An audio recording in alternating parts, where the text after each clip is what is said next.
todos quienes nos acompañan el día de hoy. Hola a nuestras invitadas de súper mega lujo que nos acompañan hoy, Margarita, Ale, Nelly y Marisela. Es un gusto poder compartir una vez más con ustedes. Desde Reverdecer nos emociona mucho que nos puedan acompañar. Y justo en la edición del Círculo Verde de hoy vamos a hablar de la guerra de espectro amplio, ¿no? Y pues queríamos empezar con una mini introduccióncita de a qué nos referimos con la guerra de espectro amplio, después dar paso a que nuestras invitadas puedan explicar desde sus propias experiencias, conocimientos y saberes cómo ha impactado esta guerra en diferentes aspectos, ¿no? Y bueno, nosotros cuando hablamos de esta guerra, hablamos de una guerra que está vinculada a la prohibición de plantas y sustancias psicoactivas. La prohibición la sostiene económicamente a través de acuerdos bilaterales y multinacionales, pero también la alocación de fondos nacionales para sostener y mantener una política de militarización y de guerra. Y que además la legitima, digamos, ante la opinión pública, o así funcionó en un principio, quizás hoy la opinión pública ya la cuestiona mucho más después de tantos años de estarla viviendo, ¿no? Pero cuando hablamos de esta guerra, no hablamos, esta guerra contra las drogas, que se llama como internacionalmente, no estamos hablando de una guerra donde el Estado está combatiendo drogas o plantas y sustancias, porque eso sería la ridiculez máxima, ni tampoco que combata el narcotráfico, ¿no? Como se llama la versión mexicana de esa guerra, la guerra contra el narco. Hablamos de una guerra que está siendo implementada contra el pueblo mexicano de manera amplia. Y cuando hablamos del espectro amplio o el espectro completo, hablamos de una guerra que tiene elementos de comunicación, elementos penales, elementos administrativos, psicológicos, de combate armado, entre otros. Por eso llamamos esto una guerra de espectro amplio, porque es una guerra que se combate en un montón de frentes diferentes.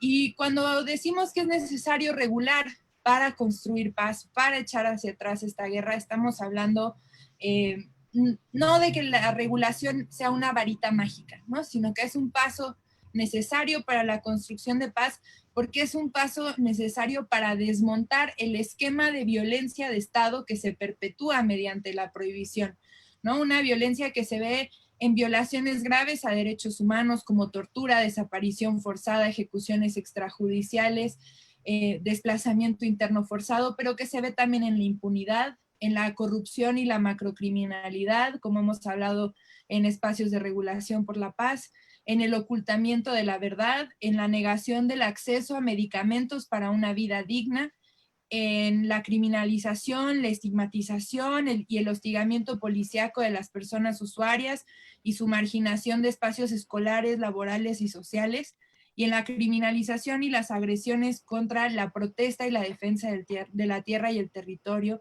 además de generar un manto de violencia generalizada tan amplia en la cual el hostigamiento y la violencia hacia cualquier persona, hacia las mujeres, hacia las personas en situación de pobreza, hacia las comunidades sin resistencia, de pronto se ve pues metido en una oleada brutal de violencia, impunidad y falta de información que hace que toda violencia pase de alguna manera desapercibida de manera directa, ¿no? Incluyendo la violencia política.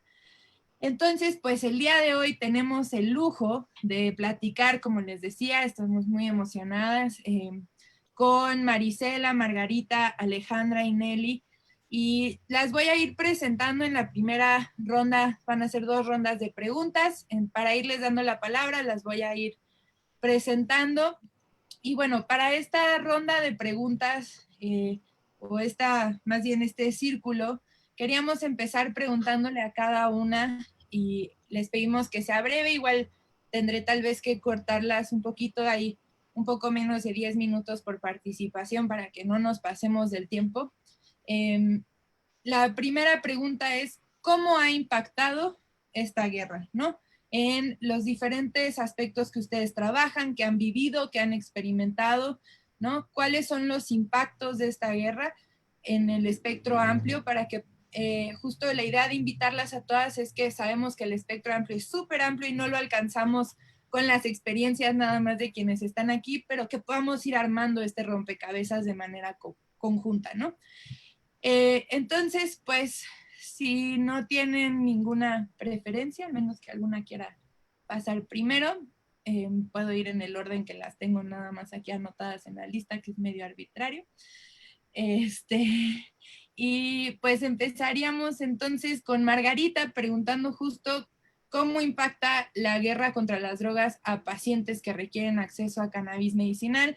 Margarita Garfias es activista por los derechos de las personas con discapacidad múltiple, también de sus cuidadoras y del cannabis medicinal como parte del derecho a la salud. Es madre de Carlos, un joven con discapacidad múltiple y epilepsia fármaco resistente. Su ocupación es ser cuidadora familiar primaria de Carlos, su hijo, y también coordinadora general de la Asociación Civil Familias y Retos Extraordinarios, que está integrada por familias de toda la República Mexicana que tienen el reto de criar a hijos o hijas con discapacidad múltiple, enfermedad refractaria o una enfermedad rara o condición de gran dependencia. Además, Margarita y Carlos ganaron un amparo en la Suprema Corte por la falta de regulación de la reforma de cannabis medicinal aprobada en 2017, que las fechas se cumplen por ahora por estas fechas y que seguimos sin un reglamento publicado. Entonces, adelante, Margarita. Bueno, muchísimas gracias, Amaya. Muchísimas gracias a Roberto del Colectivo por la información. Y pues bueno, creo que en todos los aspectos la guerra de espectro completo contra las drogas nos afecta a todas, ¿no? Y principalmente a las mujeres, ¿no? Porque al ser mujer ya de encima traes el estigma. O sea, ¿cómo tú, mujer, vas a utilizar drogas, no? ¿O por qué, no? Así como si hubiera sido la oveja negra o el fracaso de la familia, ¿no? Tan solo compensar en que vas a utilizar algo que se denomina drogas y que además ha traído un constructo cultural, social, familiar, incluso hasta personal, de que son malísimas, de que por eso están prohibidas, de que por eso no debe de ser algo que debes de contemplar como, en mi caso, como una primera opción de tratamiento,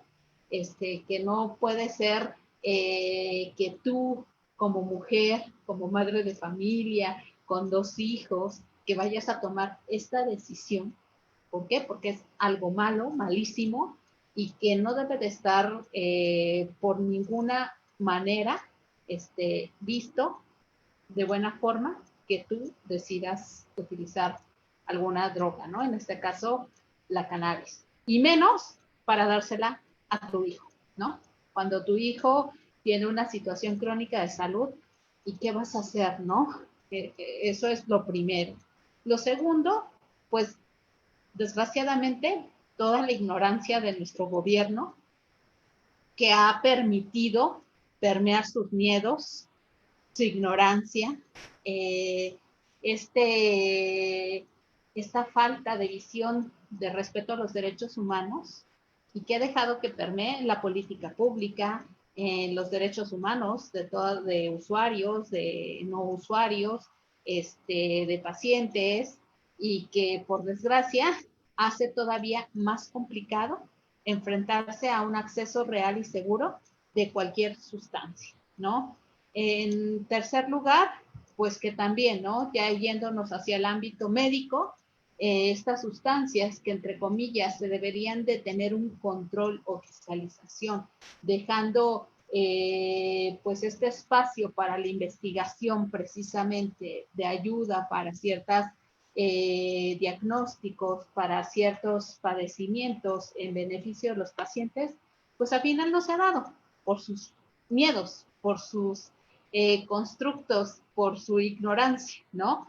Y que a los pacientes nos pone en una situación muy delicada, porque desgraciadamente cuando surge esta opción o vemos en la planta una opción para ayudar a pacientes con, en este caso, síndromes epilépticos, no había casi médicos que dijeran yo te acompaño, ¿no? Lo que nos deja en un exilio médico ilegal a la mayoría de familias que decidimos tomar esta opción como una opción para nuestros hijos o hijas o una opción personal, ¿no? Entonces, estamos y seguiremos estando mientras no haya un reglamento y mientras no se contemple el autocultivo para uso médico personal, seguiremos en el exilio médico y en el exilio legal, ¿no? Y todo por ese constructo que ha dejado permear nuestras autoridades en las políticas públicas y en las políticas sociales que prevalecen en nuestros días, ¿no? La otra cosa, obviamente, es que si no está en políticas públicas, si no hay un consenso sobre su uso, ¿no? Pues el problema también es conseguirlo, ¿no? Desde conseguir la información adecuada, que estamos hablando de que muchas de nosotras tuvimos que aprender por tutoriales en YouTube, a cómo poder conseguir las semillas, cómo germinarlas, cómo crecerlas, cómo cultivarlas, en vez de tener medios validados de información, ¿no? O también irnos con toda esta publicidad de Facebook, de redes sociales, en donde te dicen, mira, aquí tengo este frasco, que es el cannabis del bueno, ¿no? Digo, no entiendo a qué se refieren a veces con esas, pues pautas de mercadotecnia, pero sí han visto en los y las pacientes como que un nicho de ignorantes, un nicho de donde pueden hacer su agosto estos vendedores, desgraciadamente, y esto es debido precisamente a esta falta de información primero, de formación de los pacientes, de las pacientes, porque hay mucha información que no es real, y que también a la vez por esta falta de política pública, por esa falta de transparencia de la información, por esa falta de acompañamiento, pues a quien nos ponen en riesgo son a los mismos pacientes, ¿no? Porque no falta el que sí se crea lo que dicen estas pautas de mercadotecnia que han estado utilizando para vender a las y los pacientes y pues compran y caen en el fraude, caen en el engaño, caen en un aceite que les va a traer más problemas que soluciones. Y todo esto viene a coalición precisamente de la falta de esa política pública y de ese constructo social que es algo de última instancia o incluso que no debe de ser contemplado, el uso de cannabis para uso médico, ¿no? Entonces creo que son muchísimas cosas a las que nos enfrentamos, muchísimas cosas que aunque se publique un reglamento y que aunque se publique en un futuro la ley integral de cannabis que dé la certeza legal a usuarios y usuarias, todavía va a quedar muchísimo pendiente por armonizar muchísimas leyes, por hacer una conciencia social del respeto a los derechos humanos de usuarias y usuarias, independientemente de si sean uso personal adulto o si sea uso medicinal o si sea uso terapéutico, todavía no va a quedar muchos pendientes porque no vamos a romper simplemente con la publicación en el diario oficial de la ley o del reglamento, con todo el estigma que traemos detrás y con todo ese constructo que ha permeado desgraciadamente en nuestras familias, en la sociedad y pues y principalmente con las instituciones. Hasta ahí me quedo, Mari. Gracias. Muchísimas gracias, Margarita. Justo como dices, es este exilio legal y este exilio médico e informativo donde se violenta el derecho a la salud, ¿no? Y donde se deja como por fuera de las opciones, no solo legales, sino del acceso garantizado, como tú misma has dicho en muchos foros, a través de los sistemas de salud pública, a estos medicamentos, ¿no? La cobertura dentro de la seguridad social de estos medicamentos y los enormes pendientes que van a quedar incluso con la publicación de este reglamento. Y bueno, pues muchas gracias, Margarita, y siguiendo con las participaciones, damos paso a Marisela Orozco, que qué gusto verte, Marisela, aunque sea así.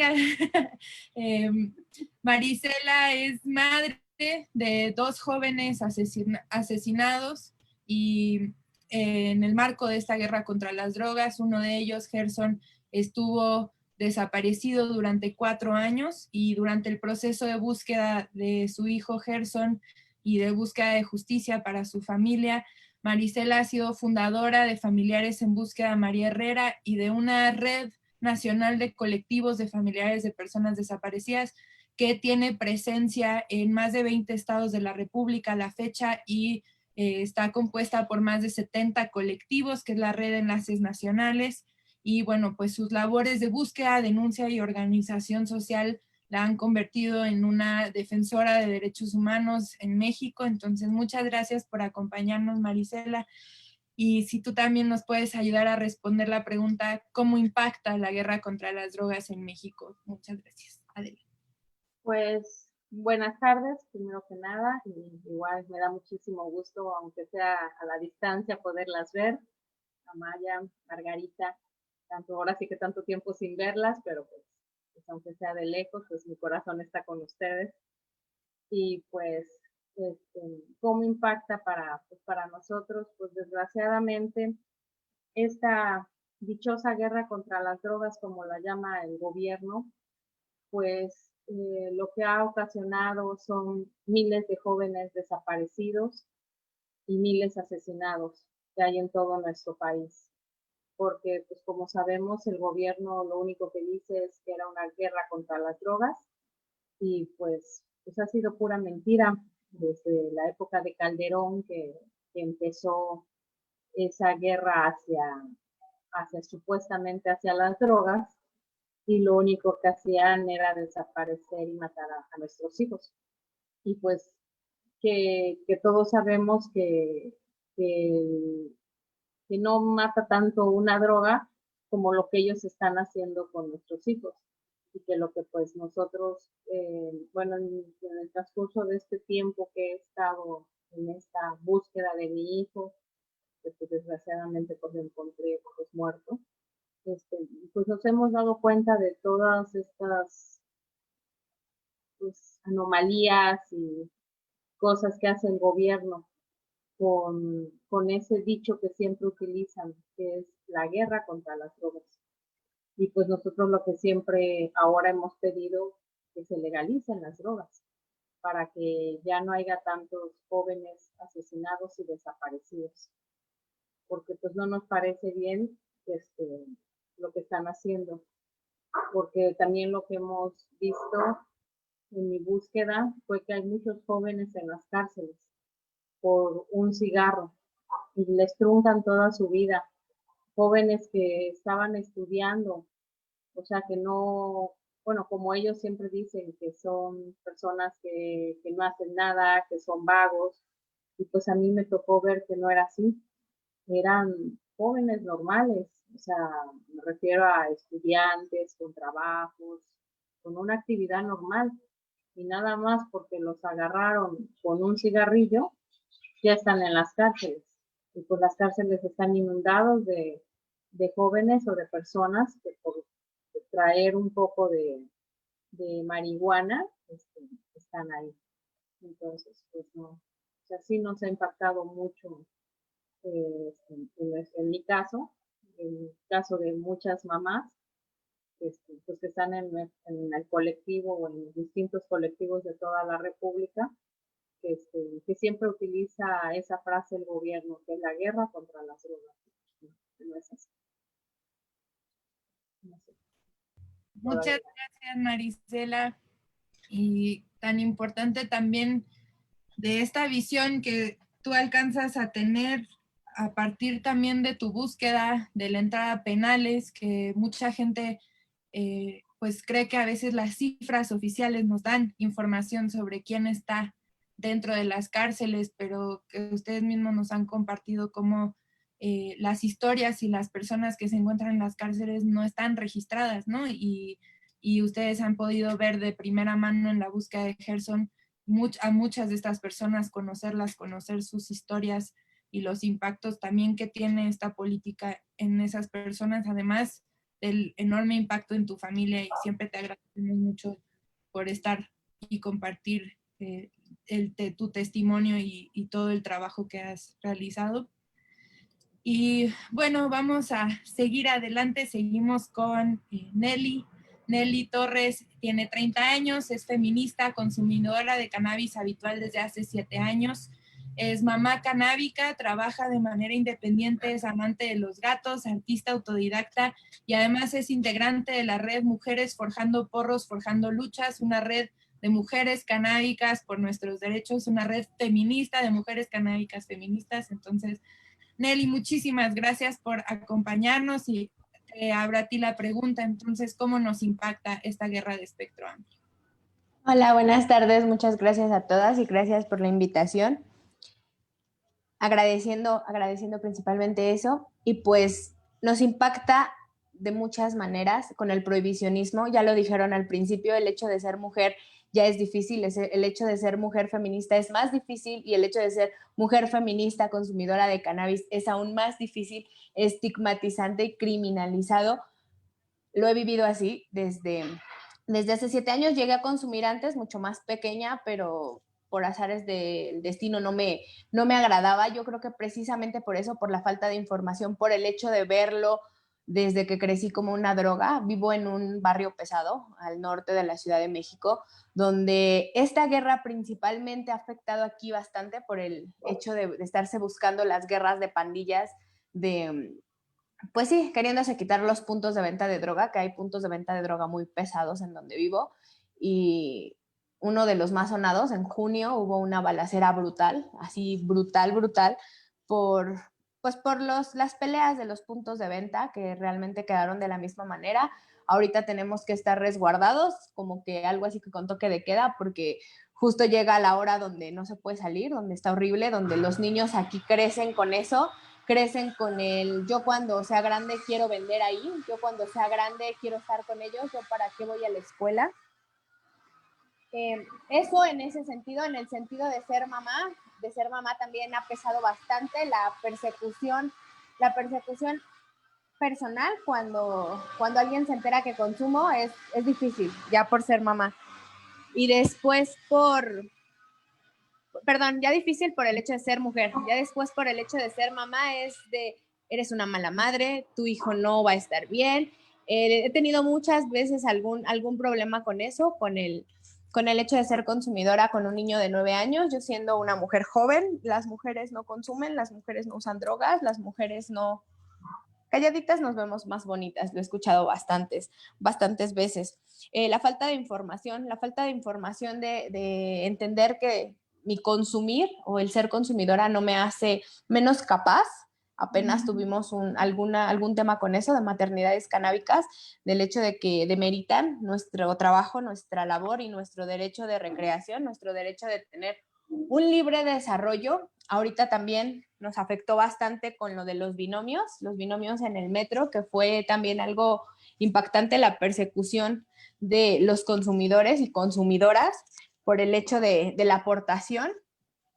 Los presos, lo decían hace rato, los presos por una detención. Alguna vez tuve alguna detención y fue por solamente traer un cigarro, que lo legal son 5 gramos, y pues no, o sea, ya el problema, y esa detención fue cerca de aquí de mi casa. Yo creo que eso fue lo que me ayudó, y es la falta de interés de las personas de desestigmatizar que no es una droga. Ofrezco disculpas por el fondo, vivo cerca de un taller, que no es una droga, que tenemos la necesidad del gusto y el derecho de ocuparlo como uso medicinal, como uso terapéutico, o simplemente por el uso lúdico o de recreación para nosotros mismos, para terminar con eso, para terminar con las guerras, para terminar con la persecución de personas inocentes, de personas que solamente consumimos cultivo.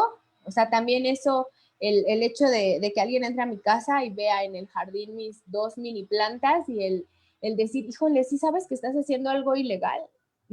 Porque tú traes tu cigarro y que sea legal no quiere decir que sea bueno. No quiere, eso deja dinero, ¿no? Lo legal deja dinero. Y por eso es legal. en algún momento todas salimos a echarnos una cerveza y nadie lo ve mal, y yo siento a mi hijo al lado y está bien, ¿no? Que te tomes una cerveza con tu hijo a un lado, porque no me vean fumarme un porro con mi hijo al lado porque soy mala mamá, porque no lo cuido bien, porque decía en alguna publicación se van a quedar dormidas al momento de cuidar a su bebé. O sea, esa falta de información es lo que más daño nos hace, lo que yo he notado que más daño nos hace y que hace que seamos perseguidos o que se siga con esa mugrosa guerra que deja más muertos que beneficios. El prohibicionismo no es una opción, la información es la opción. Muchas gracias, hasta ahí me quedo.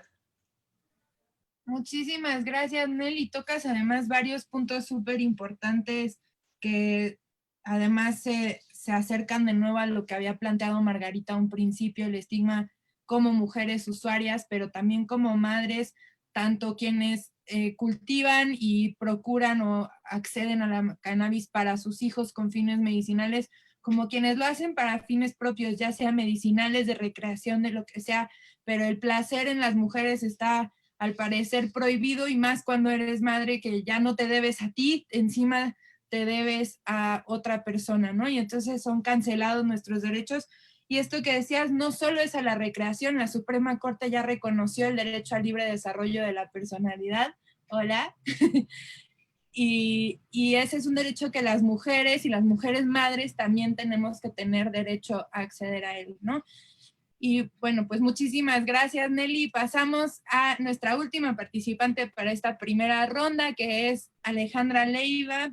Ale es egresada de la Facultad de Derecho de la UNAM. Ahora se desempeña como abogada en el Centro Mexicano de Derecho Ambiental y ha trabajado en temas de investigación en derechos civiles y políticos, en derechos colectivos de los pueblos indígenas, en distintas organizaciones de la sociedad civil, y participó en el proyecto de investigación El derecho fundamental a la consulta de los pueblos originarios frente a los megaproyectos de inversión y desarrollo, que estuvo adscrito al Instituto de Investigaciones Jurídicas de la UNAM, y trabajó también en proyectos, desarrollando proyectos, de recomendación sobre derechos económicos, sociales, culturales y ambientales en la Comisión de Derechos Humanos del Distrito Federal.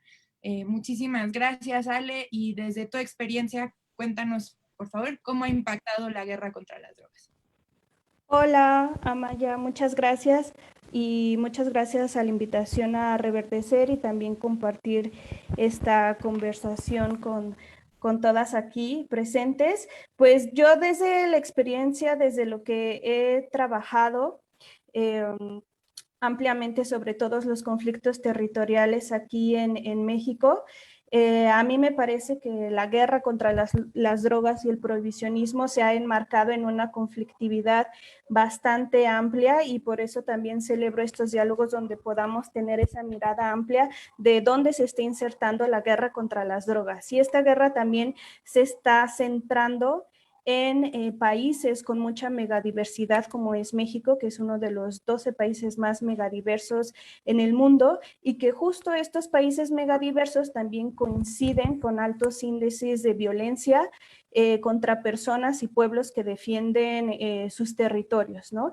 Y estos territorios sí están amenazados por proyectos a nivel amplios, escala de infraestructura, de desarrollo, como proyectos eléctricos, como minería, pero también la presencia del crimen organizado en estos territorios, ¿no? Me parece que uno de los casos pues emblemáticos es Chihuahua, donde el pueblo rarámuri ha luchado desde los 70s por conservar su bosque, y estos bosques también han sido amenazados por la presencia del crimen organizado, pero por también terratenientes ganaderos, ¿no? Esta zona de Chihuahua pues también es una zona donde se cultiva cannabis y amapola, y donde el control de este negocio que ha sido calificado ilegal, más desde una simulación, desde una doble moral y desde una perspectiva, por un lado se combate a las drogas, por un lado se tienen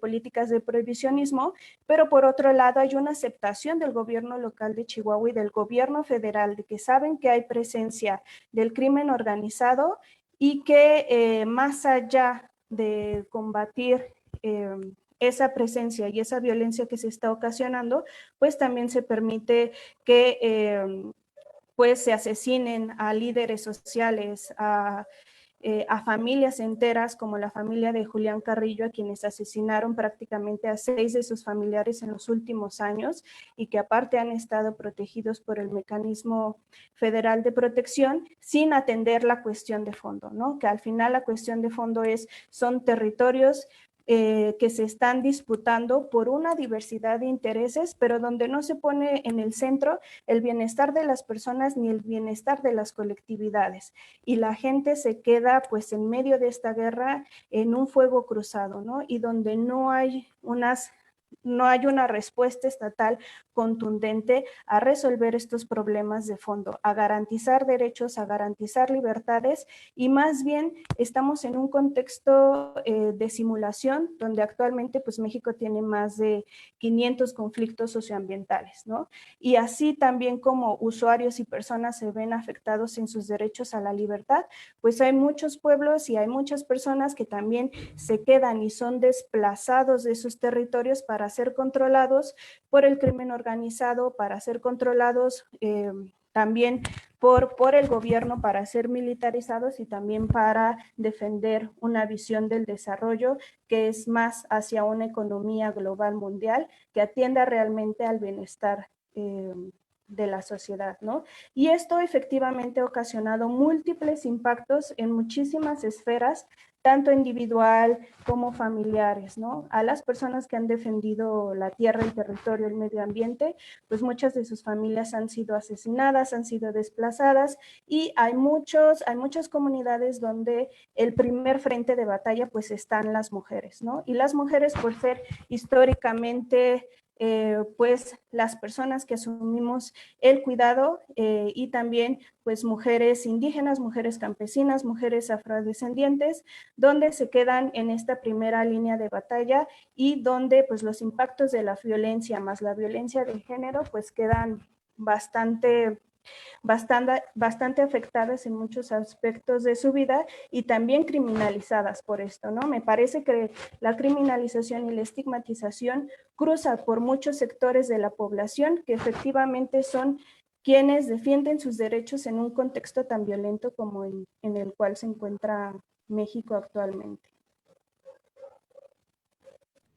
Muchísimas gracias, Ale. Y creo que justo este es uno de los temas que ha sido más difícil realmente abordar desde la política de drogas, ¿no? ¿Cuál es esta relación? Porque está todo muy enmarañado, ¿no? Ya es una narrativa construida muy mañosamente y que hemos visto compartiendo con compañeros de Guerrero y de Michoacán principalmente, una tendencia muy clara donde los megaproyectos se relacionan con los grupos de crimen local para el desplazamiento de las comunidades, y los medios retratan estas noticias como disputas entre grupos de narcotráfico, en los cuales además la comunidad desplazada es etiquetada como un grupo de narcotráfico y en algunos casos son comunidades cultivadoras de plantas ilegales, pero justamente no tenemos esta palabra narcotráfico en la cual englobamos a un montón de gente que participa en este negocio ilícito, pero lo hace desde lugares absolutamente distintos, ¿no? Y los campesinos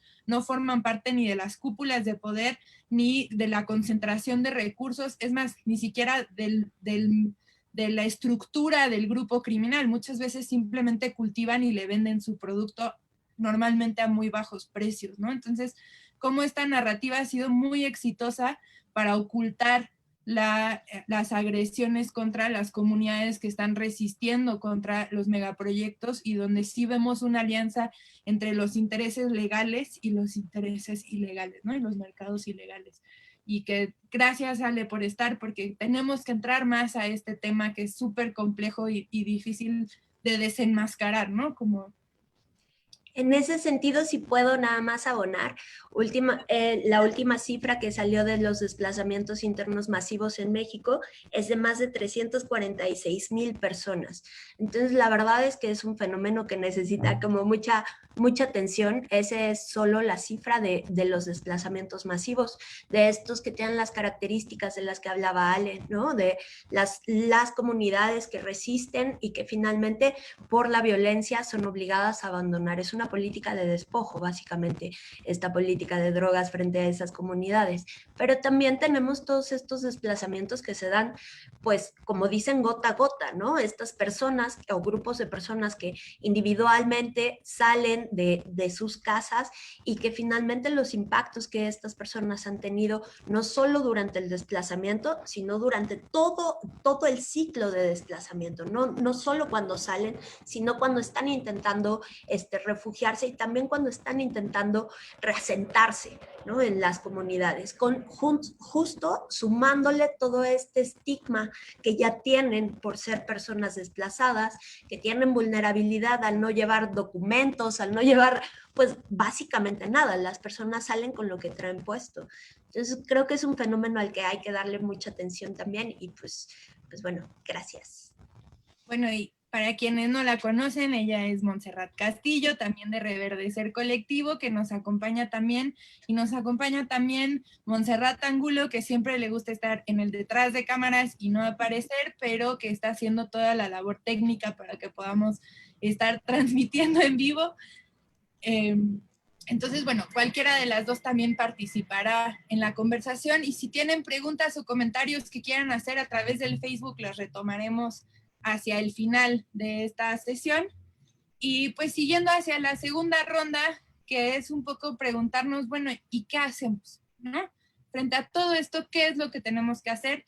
Y un poco tratando de invitar a pensar cómo cruzamos miradas desde cada una de las identidades que se está planteando aquí, porque bien dice el dicho, divide y vencerás, y así hemos estado muy fragmentados frente a una serie de políticas, porque no solo es la de drogas, que trabajan de la mano para afectarnos de manera colectiva, de maneras distintas, sin duda, diferenciadas por diferentes identidades, por diferentes lugares del país, ¿no? Que ya se han ido mencionando, pero que podemos unificar y ver alianzas hacia el futuro, ¿no? Entonces, ahora la invitación va a ser a que vayamos al revés de la vez pasada. Entonces, esta vez empezamos con Ale. ¡Qué difícil! Esa es la pregunta más difícil.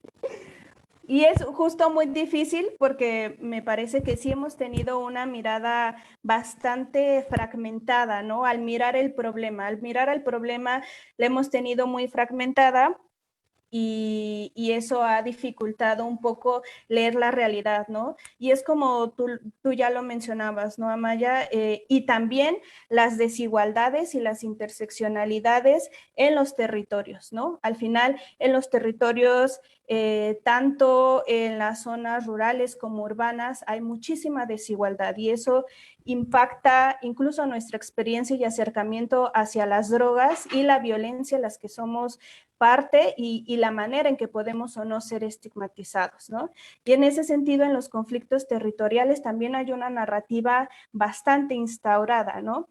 Y a veces cuando llegamos a ver el actor y la presencia del crimen organizado y también el discurso del Estado acerca de que ha creado la guerra y es necesario militarizar los territorios porque ya es una violencia insostenible, creo que solamente, pues sí, hemos llegado a ese discurso, pero no a entender qué hay de fondo. Me parece que los gobiernos, no han querido reconocer este problema, o más bien también hay unos intereses económicos que funcionan este discurso, ¿no?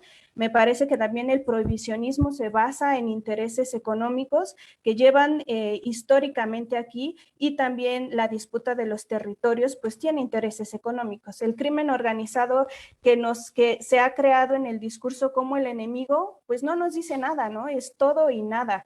Son poblaciones, son grupos, son personas en situaciones de bastante desigualdad y de marginación, y no llegamos a mirar realmente la realidad, ¿no? Creo que como población y también como organizaciones de la sociedad civil o personas que trabajamos estos temas, hemos tratado de entender esas realidades fragmentadas, y a veces eso no nos ayuda a entender y comprender esa realidad y todo lo que está en esa realidad, ¿no? Y también cuando empieza aquí a ver el crimen organizado, pues nos damos cuenta que ya no solamente se trata de personas o de colectivos que simplemente se dedican o tienen una relación con el cultivo ilegal, o sea, no solamente son las drogas, ¿por qué una guerra contra las drogas?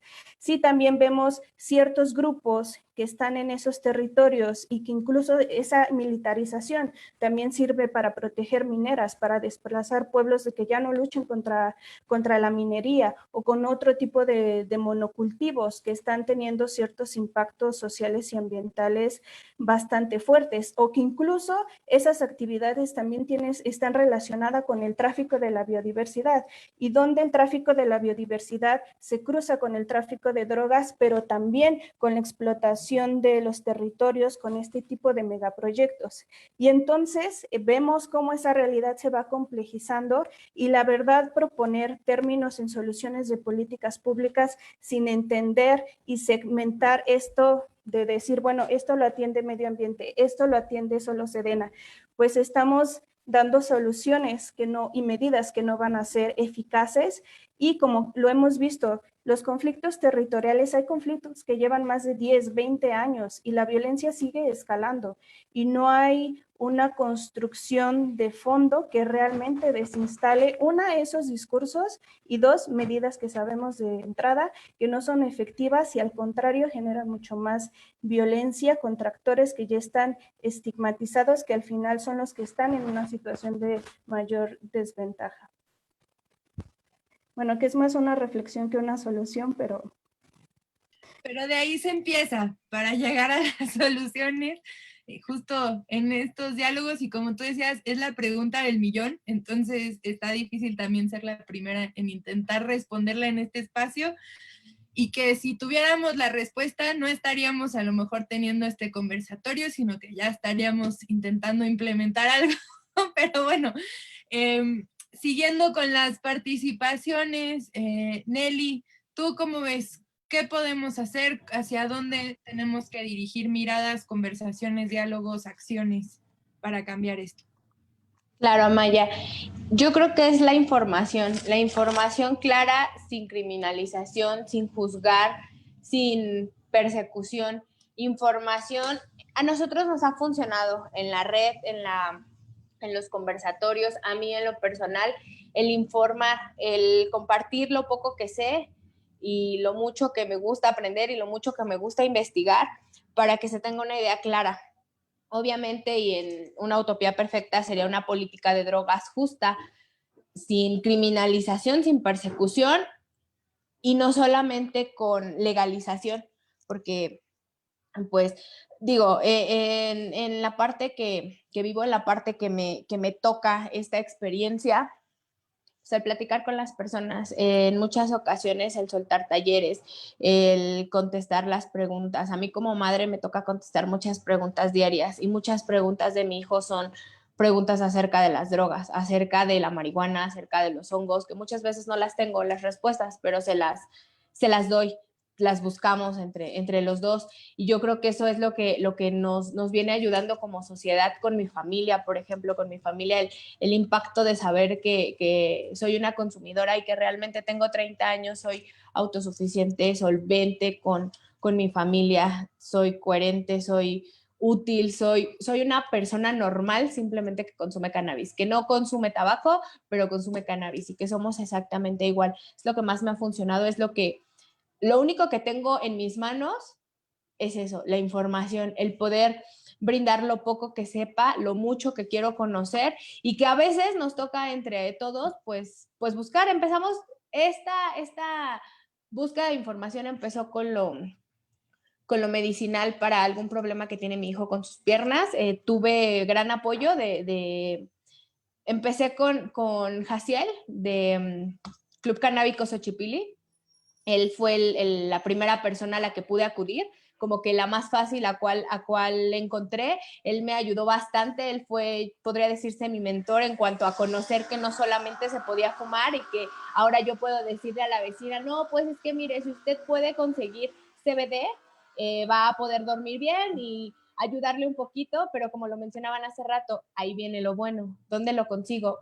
¿A dónde me acerco? ¿De dónde no me van a ver la cara de vendérmelo? súper caro y que a la larga me va a hacer daño. Hace poco vi alguna chica que dice, dejé mi cartucho de THC y un poquito de tiempo y se hizo así, baboso y espeso. ¿Qué procede, no? Y es la manera en que nos ven la cara. También con la información del autocultivo, en este caso con la cannabis, el autocultivo, el no regalarle puntos al narco, que aquí, a final de cuentas, pues es muy difícil el conseguirlo, como lo decían hace rato, el buscar videos en YouTube para tener cómo germinar. Ya germiné mi frijol en la primaria, pero ahora quiero germinar una semilla, pero ahora quiero que sea útil y que me sea buena para que la pueda consumir, para que pueda hacerle una pomada a mi hijo, para que la pueda poner en alcohol y que sea de una procedencia que a mí me conste que es pura, que es natural. Y todo esto lo resumimos en información. Vuelvo siempre al mismo punto. Es lo único que tenemos visible y tangible. Bueno, no es tangible, es intangible, pero es muy real. Es con lo que contamos. Yo me quedaría con eso, Maya, con la información. Buenísimo, muchísimas gracias, Nelly. Justo creo que empieza a trazarse también una línea común de la exigencia de verdad, ¿no? O sea, así como no hay verdad sobre los intereses económicos que hay detrás de esto. Incluso a Estados Unidos le gusta a veces a los activistas, incluso a los expresidentes mexicanos que han cambiado de opinión después de implementar su guerra, decir que esto fue un accidente benevolente, ¿no? Que tenía buenas intenciones, pero ups. Y luego tenemos a García Luna, acusado de uno de los que implementó con mayor rigor esta guerra, acusado de formar parte de uno de los bandos particulares, ¿no? Entonces, pues justamente verdad sobre esos intereses económicos, pero también cuando hablamos de verdad, hablar de verdad sobre las plantas y sustancias psicoactivas, hablar de verdad sobre que podemos acceder a ellas cultivando, creando nuestros propios medicamentos, ¿verdad? Como mencionaba Margarita, también sobre los usos medicinales que también mencionabas tú, Nelly. Entonces vamos pudiendo también ver que hay estas exigencias a derechos, el derecho a la verdad de quiénes somos las personas usuarias, somos diversas, somos de todo, ¿no? O sea, no hay un solo cuadradito en el que quepamos todas o un solo molde, ¿no? Entonces, ¿cómo está esa exigencia? Me parece de manera transversal y necesaria, ¿no? Como a lo mejor no es el primer paso a solucionar, pero a visibilizar y ver el problema, ¿no? Y con eso, bueno, pasamos también a la participación de Marisela, que también ya mucho tiempo en esta lucha por cambiar y poner un alto a esta guerra contra las drogas, a esta guerra en realidad mal llamada guerra contra las drogas, guerra contra el pueblo o los pueblos y comunidades. Entonces, pues Marisela, te damos a ti la palabra. Hola.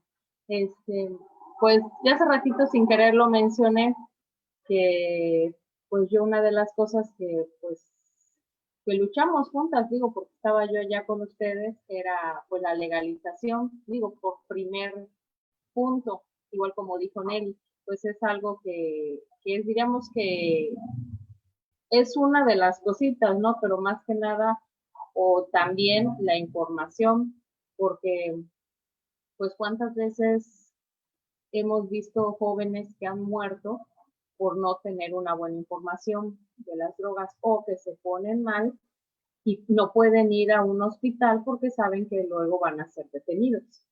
Entonces, pues eso se ha luchado mucho.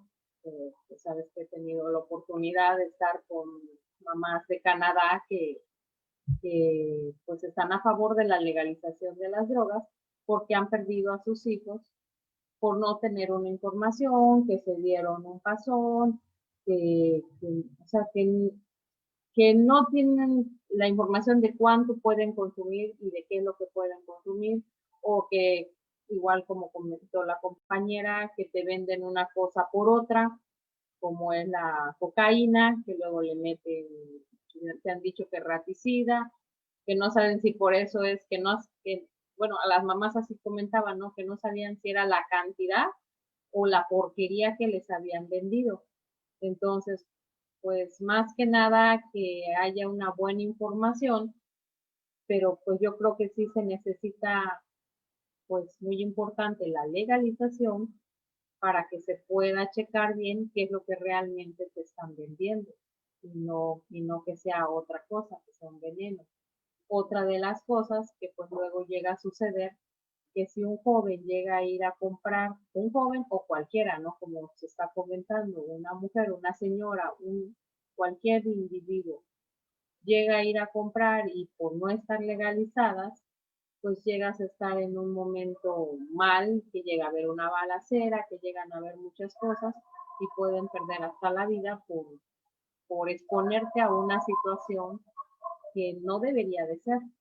O la misma policía, porque o sea, salir y que ya te agarran, que llegas a ir, como le dicen, a un punto, ¿no? Como le dicen, donde venden a las tienditas, y te llegan a agarrar y ya te vas a la cárcel nada más por ir a comprar o que te agarran con la posesión. Entonces, o sea, necesitamos muchas cosas para que esto pueda cambiar. Y lo que hablaba la compañera Ale, de igual la gente que está desplazada, pues en mi caso igual ha sido ese. O sea, yo por el secuestro de mi hijo, ese mismo día asesinan al otro por ir a buscar a su hermano y pues igual salimos de la casa sin nada absolutamente.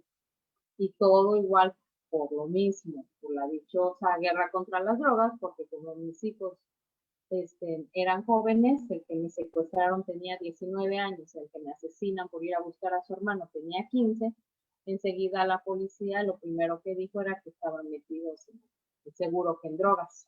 Eso fue lo primero que como siempre la policía dijo. Y nosotros, como pasó en la misma colonia donde vivíamos, tuvimos que salir desplazados de nuestra casa, igual sin nada, sin ropa, sin papeles, sin nada absolutamente.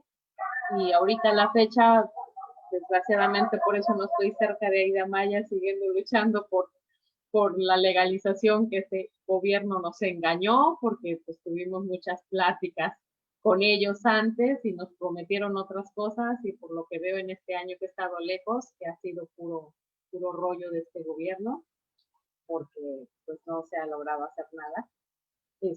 Pues desgraciadamente estoy otra vez desplazada en otro lado.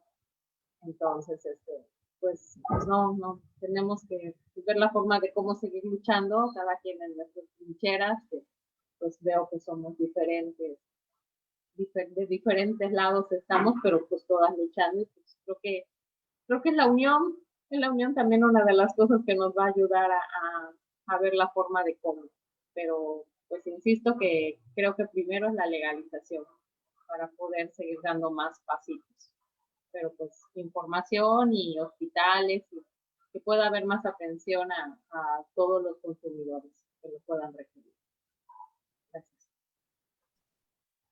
Muchas gracias, Marisela. Y justo esto que tú comentas, que es brutal, que es esta criminalización de las víctimas de la guerra, que también es transversal, donde el en algo andaban, en muchas ocasiones quiere decir en algo andaban con las drogas, ¿no? Y a veces sí se dice explícitamente, a veces no, pero como si eso hiciera que una persona perdiera los derechos humanos a ser buscado, a no ser asesinado, a que se le haga justicia, ¿no? O sea, con esa frase se ha buscado durante todo este tiempo deslegitimar a las víctimas, como si las víctimas requirieran legitimidad, ¿no? Como si además encima de todo les tuviéramos que poner la carga de eso encima, pero justo dando de paso la doble criminalización, tanto a víctimas como a personas que se relacionan con plantas y sustancias psicoactivas al mismo tiempo, ¿no? Que es brutal también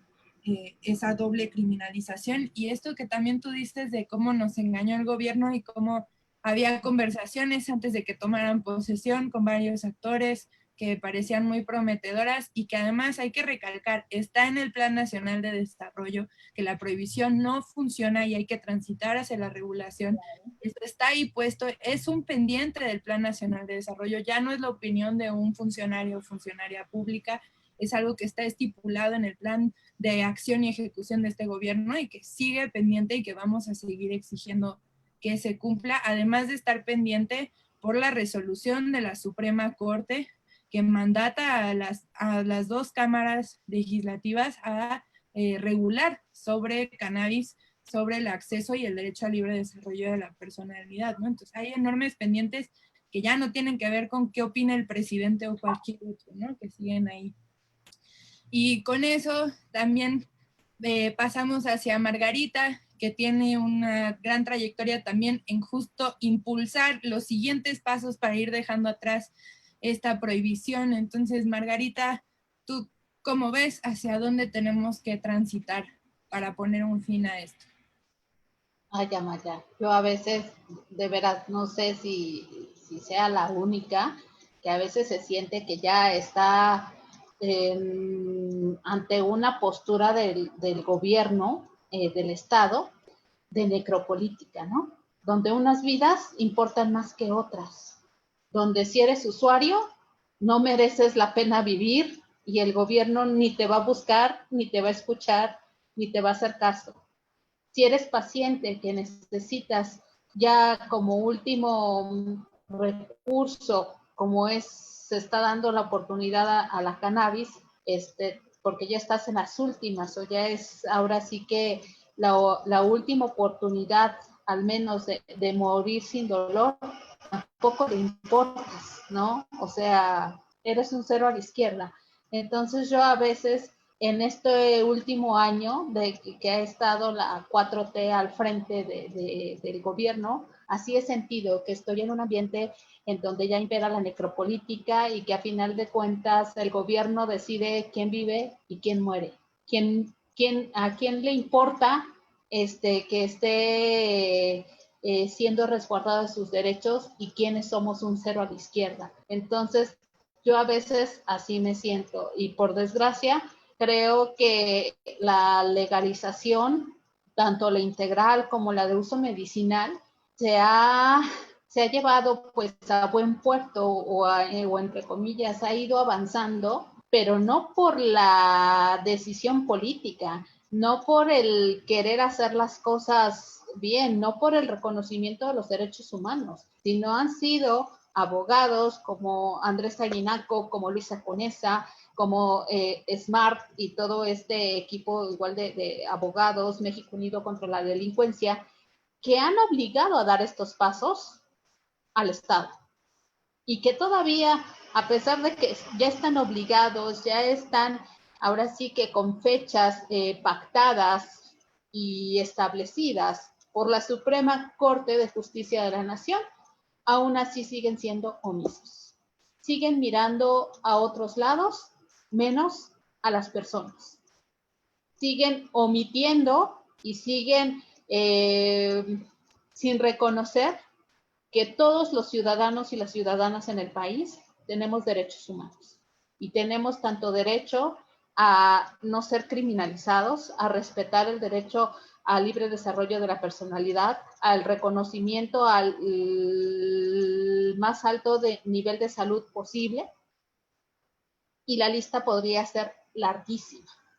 Pero te digo, a veces siento que vivimos en un estado donde la necropolítica es la que marca las pautas y en donde los abogados como Luisa, como Andrés, como México Unido contra la Delincuencia son los que están siendo los defensores o los que están dando las pautas, los que están dando la cara, los que están dando el trabajo para garantizar este espectro amplio de derechos.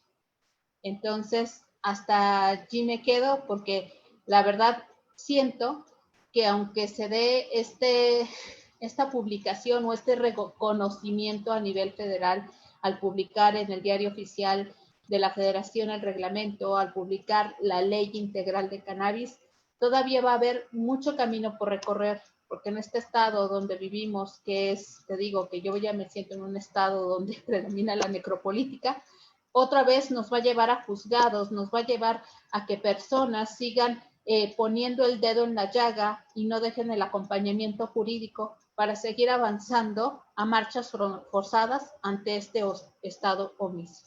Muchísimas gracias. Muchísimas gracias, Margarita, y pues coincido, en realidad hasta me haces pensar en lo que llevo atrasado de mi tesis, que es sobre necropolítica. Mi tesis es de los sexenios anteriores, es más fácil trabajar con el pasado a veces, pero, pero sí, yo comparto mucho de esa sensación y sin duda del litigio estratégico que se ha hecho ha sido fundamental. Nada ha sido voluntad política de ninguno de los gobiernos que hemos tenido lo que se ha podido avanzar en este tema, y también de la movilización y la sociedad civil, y siempre también recordar en este espacio que está el plantón canábico frente al Senado, ya llevan varios meses.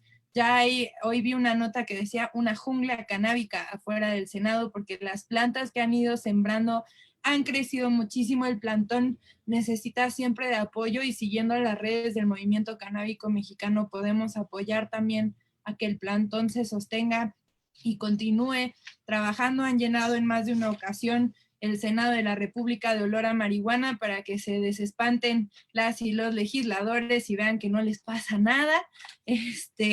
Y bueno, ahí está una resistencia civil, canábica, pacífica, sosteniendo ahí a las afueras del plantón también, muy interesante, ¿no? Que vale la pena no olvidar. Y creo que también en este sentido también recordar algo que con Regulación por la Paz, que es un espacio que compartimos con Marisela, con Margarita y con varias otras organizaciones, también estamos haciendo mucho hincapié en que no solo se trata de regular, sino cómo se regula y para quién se regula. Y si bien vemos que esto ha avanzado, por un lado, por el trabajo de litigio estratégico comprometido, por otro lado, por la presión social, también hay una presión de los grandes capitales nacionales y extranjeros que quieren una regulación a modo, que quieren una regulación que les beneficie y les privilegie, y que estamos ante la regulación de una nueva cadena de producción. Tenemos la oportunidad de hacerlo distinto, y aunque sea muy difícil porque no dejamos de tener un marco jurídico absolutamente neoliberal que ha sido así modificado durante las últimas décadas, sí tenemos algunas leyes que nos permiten pensar y enfocar y crear un mercado que piense en integrar a quienes hoy ya forman parte del mercado en la ilegalidad, en los eslabones más afectados, quienes se enfrentan a la criminalización, a la violencia de las estructuras criminales, también a la violencia del Estado. Entonces, que podemos pensar en una regulación que privilegia a quienes hoy se dedican al microtráfico, a quienes hoy se dedican al cultivo,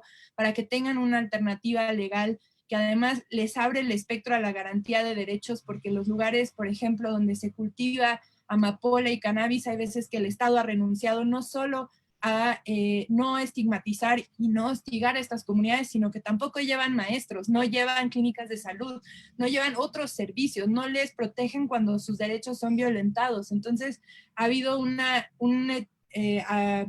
abandono total por parte del Estado a muchas de estas comunidades, ¿no? Y acercarse a la legalidad también permitiría abrir hacia el respeto a otros derechos, ¿no? Pensar en regular sin la persecución a personas usuarias, que hoy las multas administrativas, que las sanciones administrativas que quiere imponer el Senado en la nueva regulación, quiere decir que estamos permitiendo vender, estamos permitiendo producir a las grandes empresas, pero a quien porte todavía y a quien consuma ese mismo producto, todavía le podemos poner una multa de 3,5 millones de pesos, ¿no? Que es una multa altísima que quién puede pagar, ¿no? Que es exorbitante y desproporcionada. Entonces, ¿para quién estamos regulando, no? No estamos regulando conforme a los derechos que la Suprema Corte indicó, y con eso el Poder Legislativo no cumple con su responsabilidad. Y bueno, tenemos 3 comentarios desde el Facebook. Por un lado, 2 saludos de Teresita desde Monterrey. Teresita, que estuvo en la caravana por la paz, la vida y la justicia de 2016. Y Marcosón, que manda saludos desde Tultitlán del Estado de México. Y Paula, que nos comparte: estoy en una situación complicada, pedí ayuda a la red de refugio y me dijeron que no ayudan a personas consumidoras de sustancias. Entonces ahí está como a las personas usuarias se nos niega el acceso a otros servicios, incluso a veces a servicios de atención por el mismo uso problemático de sustancias. Te piden que llegues sin haber consumido la sustancia. Es como si te dijeran, te vamos a atender por diabetes, pero llegas sin diabetes, ¿no? O sea, de alguna manera, ese es el nivel de absurdo al que llega, pero también son los otros derechos que se ven violentados en oleada, ¿no? No es el derecho inmediato de ser usuaria y la discriminación, sino estos otros derechos que se ven afectados. Y bueno, nos vamos acercando hacia el final y como no tenemos más preguntas con estos comentarios en mente, también abro a si quieren ustedes decir algunas cosas de cierre, rebotar con algunas de las ideas que haya comentado alguien más. Quien quiera, ahora sí, tomar la palabra libremente. Margarita. Sí, bueno, digo, le pasa como a las y los pacientes en los hospitales, ¿no? O sea, médicos de instituciones públicas le dicen, no, si está tomando cannabis, entonces yo no me hago responsable, váyase de aquí, ¿no? Entonces dices, ¿qué pasa, no? O, ok, lo acepto en hospitalización porque tiene una urgencia médica, pero usted no le puede dar cannabis. Entonces, ¿qué pasa, no? Si se supone que no es mi delito, no es mi omisión, es la del gobierno. ¿Y por qué siempre las ciudadanas y los ciudadanos tenemos que cargar con los platos rotos de las omisiones del Estado, ¿no? Entonces, de veras, hago un llamado tanto a ciudadanas, ciudadanos, de instituciones, legisladoras, de que abramos la mente y que pongamos al centro los derechos humanos. Porque a final de cuentas, estas legislaciones se están impulsando en base a derechos humanos. Y así es como lo reconoció la Suprema Corte de Justicia de la Nación. Y una vez teniendo estos primeros pasos, se puede seguir trabajando la agenda de derechos humanos. ¿Por qué? Porque si les importa más el comercio, el mercado, etcétera, o sea, seguimos en las mismas condiciones de necropolítica, seguimos en la misma punto de industrias extractivistas, seguimos en los mismos puntos replicando todos los errores que han cometido en muchos otros países. Entonces, es el momento de hacer las cosas diferente, es el momento de hacer las cosas en beneficio de las y los ciudadanos, porque a final de cuentas, al reconocer nuestros derechos, la industria va a llegar, el comercio va a llegar, van a llegar a sus impuestos, va a llegar todo lo demás, pero siempre poniendo al centro a las personas y sus derechos. Gracias. Muchas gracias, Margarita. ¿Alguien más que quiera compartir? Nelly. Muchas gracias, Amaya. Yo solamente quiero compartir que el hecho de criminalizar no va a evitar el consumo. Lo más importante es minimizar todos los riesgos, tener toda la información y con ella decidir un consumo responsable. No deberíamos de estar tratando de convencer al mundo, a la sociedad, a los que están en contra de las drogas, que no somos malas personas por el consumo. Muchas personas lo podemos ocupar tanto medicinal como recreativamente, pero cada uno tiene el derecho y la obligación de informarse para consumir con los menores riesgos, y que el hecho del prohibicionismo lo único que nos orilla es a consumirle al narco. Entonces, insisto con lo mismo, la información nos va a liberar de esos estigmas y de esos motes que nos ponen de los marihuanos de la esquina, ¿no? Y que ellas bien tranquilas echándose su cigarro. Entonces hay que informarnos, informar a nuestros hijos antes de tener que solucionarlo. Es más fácil prevenir que después correr con ellos por una mala información. La información siempre nos va a abrir la cabeza y nos va a llevar a un consumo responsable. Muchas gracias, Amaya. Muchas gracias, Nelly. Montse. Yo sumaría nada más el valor de la articulación. O sea, genuinamente creo que lo que estamos disputando ahora es la narrativa de la guerra contra las drogas y los efectos que ella tuvo y ha tenido en esta sociedad. Y nosotras creo que entendemos la relación de todas estas problemáticas alrededor de esta política, y creo que a la vez también nos corresponde el fortalecer las luchas hermanas, ¿no? O sea, digamos, el no abordarlas desde la lógica de las luchas aisladas, porque eso favorece a la agenda del Estado. Entonces, si nosotras reconocemos el valor de la lucha de las compas que están haciendo la lucha por el acceso a la cannabis medicinal, las compas que están trabajando el derecho al medio ambiente, ¿no? A la tierra, al territorio, a las personas que han sufrido una violación a los derechos humanos como la desaparición o como el desplazamiento interno forzado. Todo esto es parte del mismo espectro, y creo que entendiéndolo así un poco tenemos la responsabilidad de fortalecer también estas luchas hermanas, más allá de qué tanto se entra en la agenda o no, solo el fortalecimiento y el respaldo, ¿no?, de cada una de estas luchas hermanas. Entonces, pues nada más eso. Gracias, Monse. Marisela, Ale, ¿quieren compartir? Sí, a mí me gustaría también como resaltar mucho lo que las otras compañeras dijeron. Bueno, lo que comentó Monse, la articulación a mí me parece fundamental, y también entenderlos entre las luchas, porque también en términos de políticas públicas ese aislamiento tampoco funciona, ¿no? Incluso se llegan a choques de contradicciones, incluso hasta en derechos, ¿no? Y a mí me parece como fundamental que al final los derechos humanos son interdependientes, y la legislación y la regulación también tiene que ir de la mano, ¿no? En tanto territorios, en tanto mercados ilícitos, en tanto libertades, en tanto también información, ¿no? Y creo que también ese es uno de los retos, cómo generar información y cómo obtener información del gobierno y cómo difundir esa información entre los diferentes niveles y estratos sociales, para poder quitar esos estigmas. Esos estigmas pues no se van a ir de la noche a la mañana, incluso nosotras hemos crecido también al margen de esos estigmas, y entender y acercarnos y escucharnos pues nos ha llevado a saber o sea, por qué se criminaliza tanto una planta, por qué se tiene esta concepción doble moralista acerca de las drogas, y al final cuáles son los intereses detrás, porque me parece que nunca llegamos a ese punto, ¿no? ¿Cuáles son realmente los intereses detrás? Y ahí vamos a encontrar muchas respuestas, y también vamos a encontrar muchas respuestas porque esas políticas no funcionan y porque realmente no hay una voluntad en la que podamos confiar desde los gobiernos ante esas decisiones que terminan siendo en instituciones que simulan, ¿no?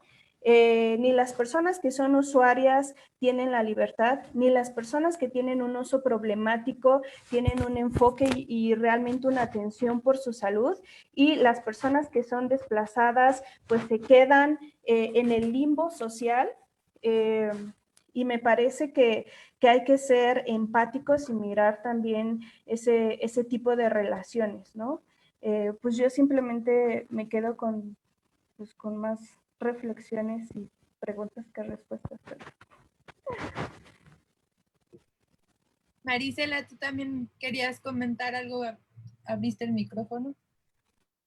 No, pues no, nada más, pues de lo que comentó ahorita Ale, pues nosotros en toda esta lucha, pues sí hemos llegado hasta Washington ahora sí que a decirle al gobierno de allá de Estados Unidos, pues una de las reflexiones, ¿no? De que realmente es por las armas y que sus mismas armas son las que nos están matando a nuestros jóvenes. O sea, que es un disimulo lo que realmente están haciendo. Pues un ejemplo, lo del Plan Mérida. O sea, sí lo hemos hecho y lo hemos gritado y hemos ido a diferentes países a decirlo, pero pues hay mucho dinero de por medio. Entonces, a ver qué se puede hacer. Las cabezas más inteligentes que nos ayuden. Y nosotros apoyamos en todo lo que podamos. Nada más. Muchas gracias por haberme invitado. Gracias por estar, y ahora sí que todas juntas hacemos las cabezas más inteligentes en realidad, ¿no? Porque si no, nos faltan capacidad de visión y de entendimiento más complejo, ¿no? Y creo que también esto que tú decías, Marisela, es fundamental, no olvidar que la guerra contra las drogas es una guerra imperialista, es una guerra importada y obligada por parte de Estados Unidos a partir de un montón de medidas, de sanciones económicas, de medidas coercitivas hacia México, y no solo hacia México, sino hacia diferentes países productores del sur global, ¿no? Como Ale decía, que además coincidentemente son países megadiversos, que entre esa diversidad además tenemos plantas psicoactivas, algunas que además son milenarias, que son originarias de nuestros territorios, y que la misma Laura Carlsen, por ejemplo, ha señalado que la DEA, la Oficina Antinarcóticos de Estados Unidos, es la CIA de América Latina, ¿no? Y ellos han usado esta guerra contra las drogas para implementar un control territorial regional sumamente poderoso, ¿no? Entonces, no olvidar que justo tampoco estamos ante solamente decisiones e intereses nacionales, sino que estamos enfrentando una guerra que viene de afuera y que viene con mucho poder, muchos recursos políticos, económicos, armamentistas, y que por eso, o sea, si eso no es razón suficiente como para unirnos, ¿no? Y para acercarnos a esto desde esta mirada mucho más integral y compleja, y en ese sentido agradecerles muchísimo.